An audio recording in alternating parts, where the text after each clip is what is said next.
And there came a time, as I understand it, where you were in discussion with Andy, and he was talking to you about a new trick or a new part of his performance, right? Yes. What was it, sir?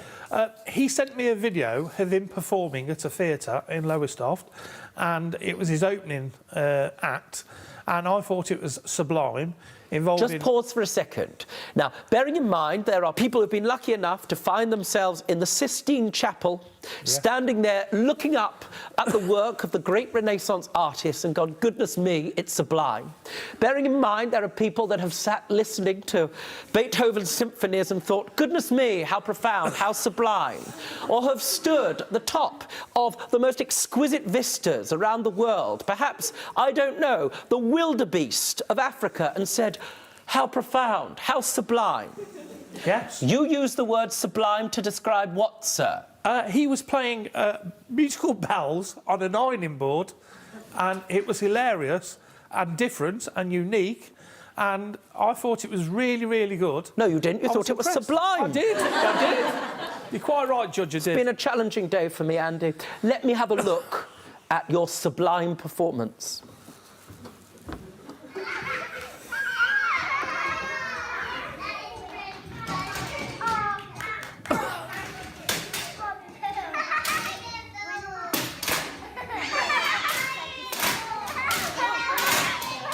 Now, the children seem to enjoy it a good deal, and it's very good.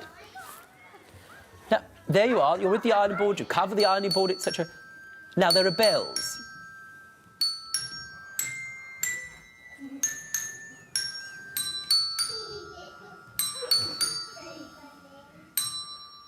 Don't suppose you do have an Nagilla on them, do you? No. Excellent. Bravo.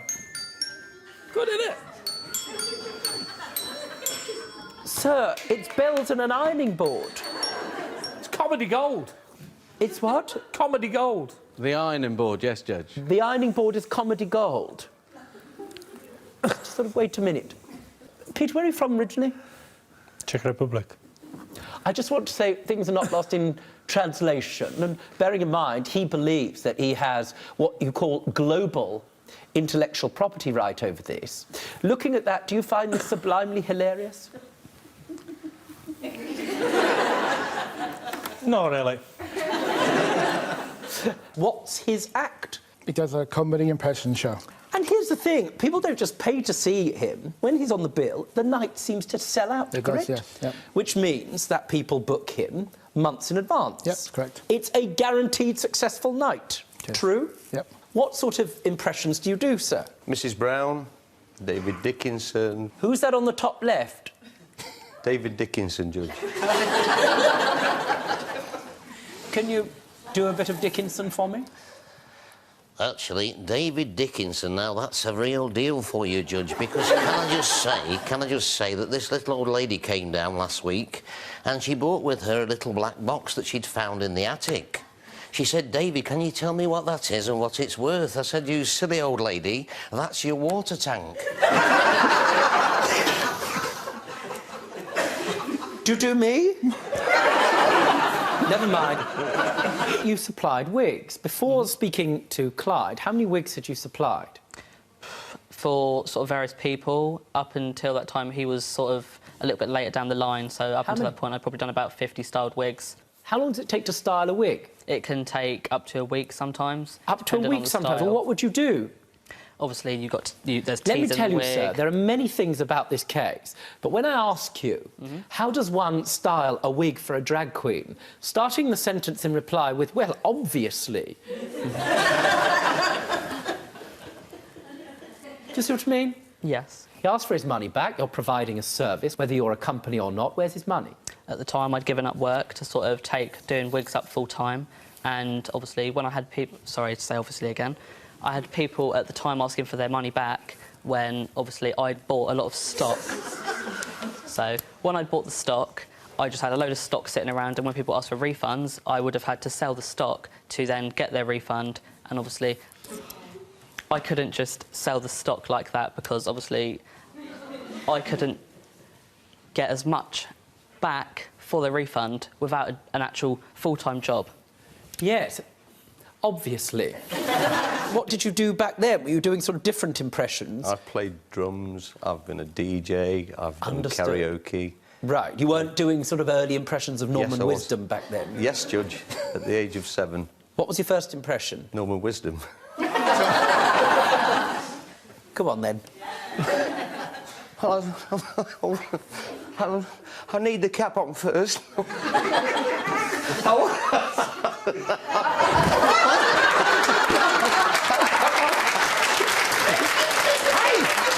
Stop, all right.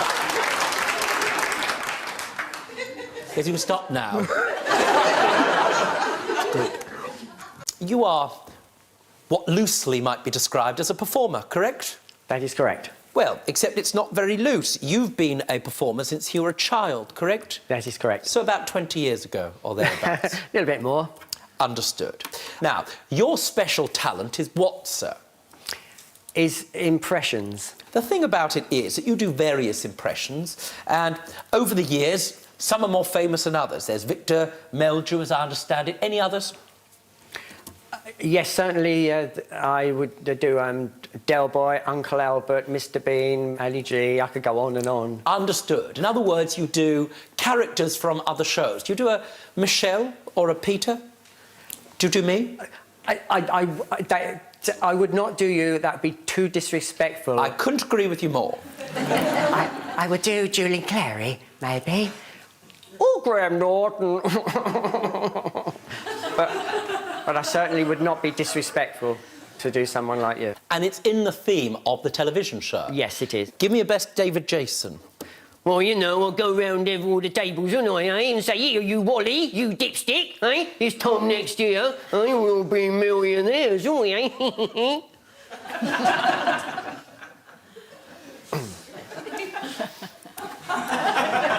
And most people would laugh.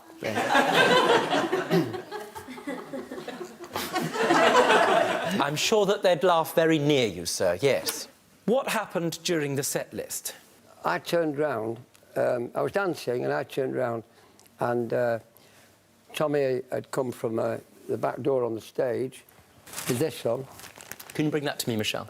I didn't bring this, it's there. Do you know what it is? Right, so what is this? What are you giving me? It's, what do you call it? Mankini, is it mankini?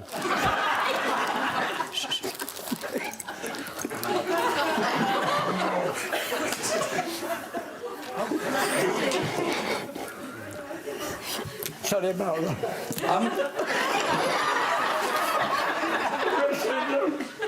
I need a drink. Oh, sorry. You turned around Yeah. and somebody was wearing this green, you described it as a mankini. Yeah, well, that's what it is, isn't it? I Now, don't know. bearing in mind, I need to make sure I'm in my listening pose.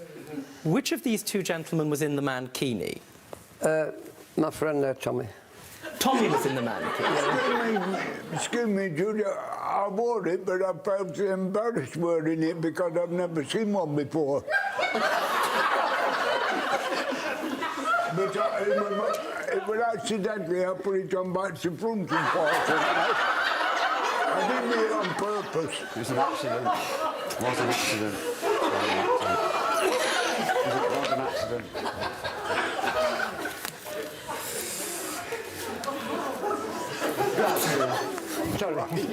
And now the words which come frighteningly out of my mouth. I think we have a picture. Now, this is somebody wearing this mankini correctly.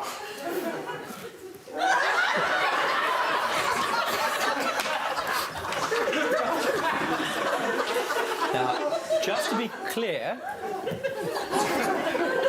for the avoidance of doubt, Tommy, that's not you, is it?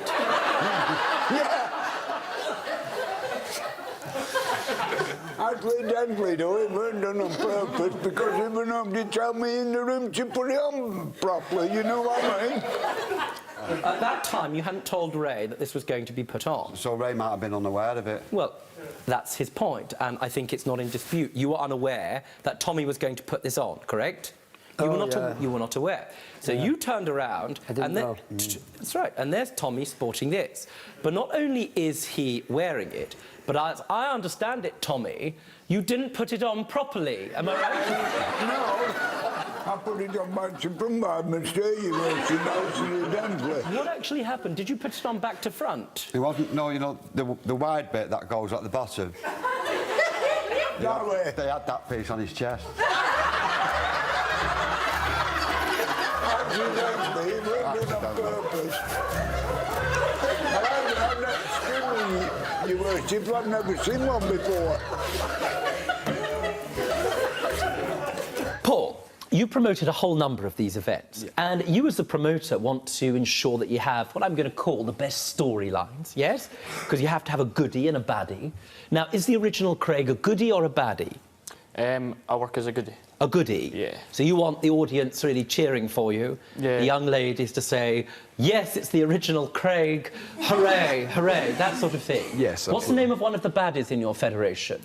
We've got several of them. Wolfgang probably being the biggest one at the moment. What sort of things do you say when you're in the ring? We might shout, come on, Dumfries, or something. Just Come on, Well, there you are. Here's your Yeah, opportunity. maybe I'm trying to something get just you... to- this is actually important. Imagine for a second. Just to show that I'm the goodie and the baddie. The baddie can say something. All right, to I'll get be everyone Wolfgang. to- You can be you. Where's Wolfgang from? Glasgow. Of course. So you'll have to try the accent, Judge. Craig! I'm gonna get you! See my special suplex?